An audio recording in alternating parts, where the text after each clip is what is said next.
beatboxer extraordinaire, SK Shlomo.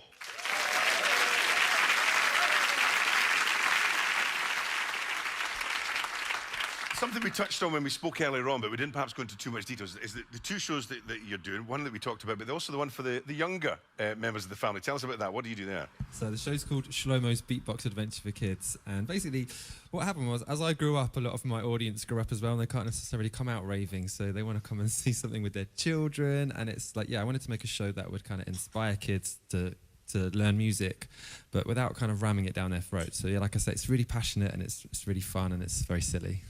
And you also claim that you can teach anyone how to beatbox. Yeah. What are the essentials? We have, you know, there's the microphone obviously and the voice, but what do you need to get going? So the microphone and the voice is all you need, really. So do you want me to teach you some stuff? Okay, go. All right. So when you get on the microphone, put your hand out flat like this. Put the mic about halfway down your hand like that. You wrap your thumb round to meet your fingers like that. Okay. Now get your lips real loose like this. Bring the mic in slow till it almost touches your lips. Deep breath. Feel that bass there? Now go.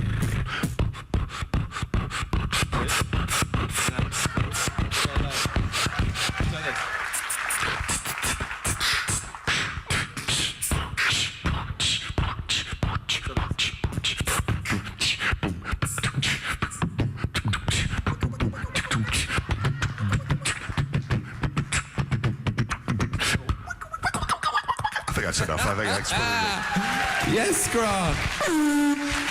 Beatboxing debut. Come on, guys, make some noise.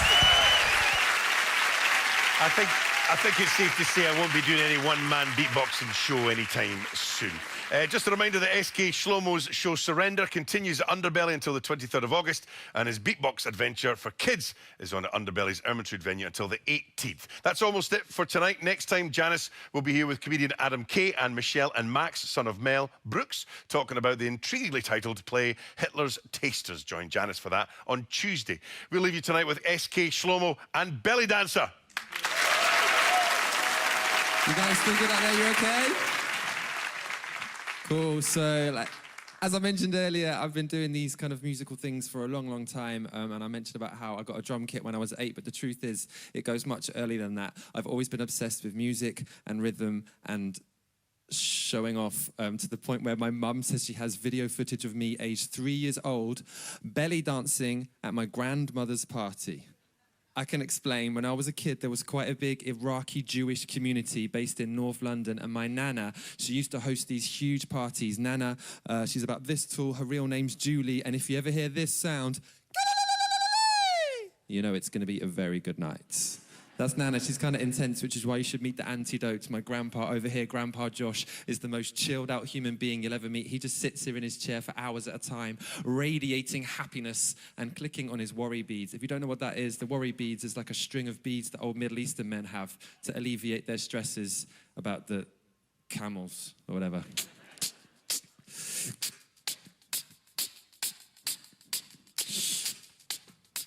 So I remember one of my earliest childhood memories watching for hours whilst Grandpa Josh played this one rhythm over and over again on a small Arabic drum called a dumbug. I'm going to show you the rhythm, show you what it sounds like. It goes like this.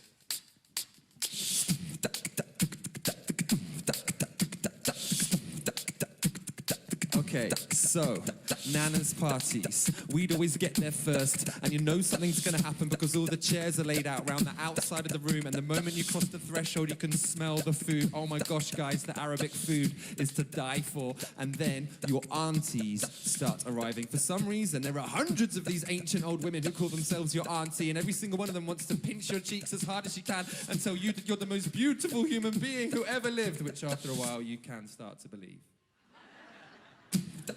And then the band starts playing. There's always a proper Arabic band. Let me show you.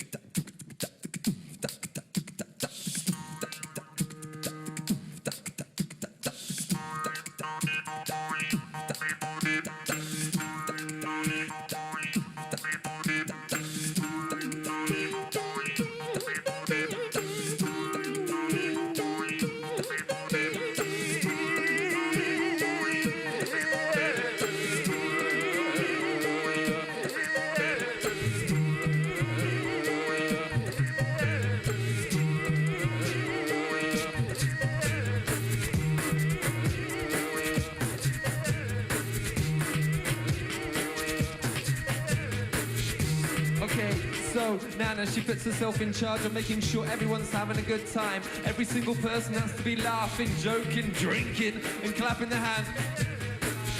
Woo! But you know what, that's not enough for Julie. One by one, she goes round the room, she grabs you by both your hands, and she pulls you to your feet until every single person in the room is on their feet. Until every single person in the room is on their feet.